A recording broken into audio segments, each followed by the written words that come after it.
नमस्कार, मैं हूं परवेश। शुरुआत करते हैं दिल्ली की 10 बड़ी खबरों की। राजधानी दिल्ली में कोरोना की स्थिति नियंत्रण में, लगातार 8वें दिन एक भी मौत नहीं। पिछले 24 घंटे में 68,000 से ज्यादा टेस्ट करने के बाद 27 नए मामले आए सामने। 219 मरीज अस्पतालों में और 7 मरीज कोविड केयर सेंटर में हैं भर्ती। वहीं 126 मरीजों का होम आइसोलेशन में चल रहा है इलाज। 39 मरीजों ने कोरोना को दी मात। राजधानी में अब एक्टिव मरीजों की संख्या घटकर हुई 379। एम्स के निदेशक डॉक्टर रणदीप गुलेरिया ने कोरोना की संभावित तीसरी लहर को लेकर किया आगाह।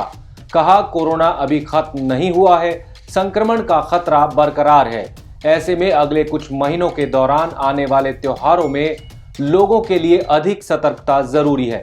डॉक्टर गुलेरिया ने कहा, यदि 1.5 से 2 महीने कोरोना के नियमों का ठीक से पालन किया गया और टीकाकरण की मौजूदा रफ्तार जारी रही तो महामारी का यह दौर देश से जल्द खत्म हो सकता है। लेकिन त्योहारों में लापरवाही भारी भी पड़ सकती है। दिल्ली में रोहिणी कोर्ट रूम के अंदर चली गोलियों और 3 मौतों के बाद वकीलों समेत अदालतों के स्टाफ में सुरक्षा की बड़ी चिंता। इसी चिंता को लेकर दिल्ली बार काउंसिल के अध्यक्ष राकेश शेरावत के साथ वकीलों के समूह ने दिल्ली पुलिस कमिश्नर राकेश अस्थाना से की मुलाकात। इस दौरान अदालतों की सुरक्षा व्यवस्था को लेकर की गई बातचीत। वकीलों की तरफ से पुलिस कमिश्नर से मांग की गई कि ऐसी घटना किसी भी कोर्ट परिसर में दोबारा ना हो। दिल्ली के रोहिणी कोर्ट में हुए गैंगवार के बाद अब दिल्ली हाई कोर्ट में एक याचिका दायर कर संबंधित अधिकारियों और अथॉरिटी को दिल्ली की अदालतों में सुरक्षा व्यवस्था को सुनिश्चित करने के निर्देश देने की अपील की गई है। वहीं रोहिणी कोर्ट की सुरक्षा व्यवस्था बढ़ा दी गई है। कोर्ट के अंदर बाहर बड़ी संख्या में न सिर्फ दिल्ली पुलिस के जवान बल्कि पैरामिलिट्री फोर्स के जवान भी तैनात हैं। दिल्ली पुलिस में स्पेशल कमिश्नर रैंक के 29 अधिकारियों का किया गया transfer. Intelligence special CP Dependra Pathak को special CP law and order division zone 1 बनाया गया।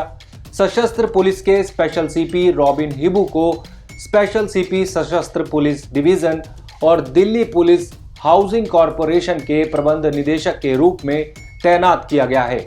वहीं सेंट्रल डिस्ट्रिक्ट के DCP Jasmeet Singh, south west district के डीसीपी इंजीत प्रताप सिंह और आउटर नॉर्थ डिस्ट्रिक्ट के डीसीपी राजीव रंजन का तबादला कर स्पेशल सेल में डीसीपी के पद पर पदस्थापित किया गया। दिल्ली नगर निगम चुनावों से पहले दिल्ली कांग्रेस अपने परंपरागत वोट को एक बार फिर से अपने पाले में लाने की कवायद में जुटी।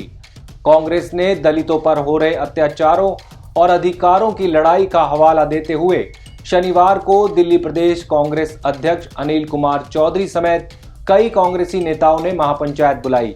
महापंचायत के जरिए कांग्रेस का मकसद आगामी निगम चुनावों में दलित वोट को अपने पास वापस लाने की है।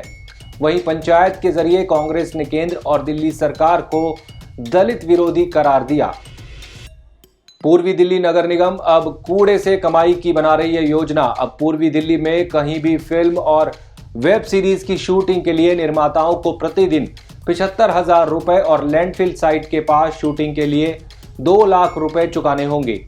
ईडीएमसी के मेयर श्याम सुंदर अग्रवाल ने बताया, यदि कोई गाजीपुर लैंडफिल साइट में शूटिंग करना चाहेगा तो उससे 2 लाख रुपए लिए जाएंगे और 25,000 रुपए सिक्योरिटी मनी भी ली जाएगी, जिसे निगम जो है वो 2 हफ्ते में उसके खाते में वापस कर देंगे। अगर कोई कचरा निपटान के मुद्दे पर डॉक्यूमेंट्री बनाना चाहता है और जनता को सामाजिक संदेश देने के लिए वीडियो शूट करना चाहता है तो उनसे कोई चार्ज नहीं लिया जाएगा।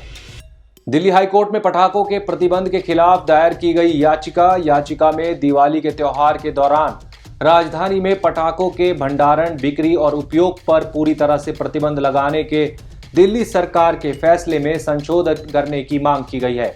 त्योहार के दौरान पटाखों पर पूर्ण प्रतिबंध के बजाय ग्रेडेड रेगुलेशंस पर विचार करने का निर्देश देने की भी मांग की गई है। साथ में कहा गया है कि दिवाली के करीब 1.5 महीने पहले राजधानी दिल्ली में सभी तरह के पटाखों पर प्रतिबंध लगाने का फैसला मनमाना और अनुचित है। पालम फ्लाईओवर से दिल्ली कैंट मेट्रो स्टेशन की तरफ जाने वाली सड़क की सर्विस लेन में आई बड़ी दरार। फुटपाथ समेत सड़क का कुछ हिस्सा हल्का सा धंस गया है।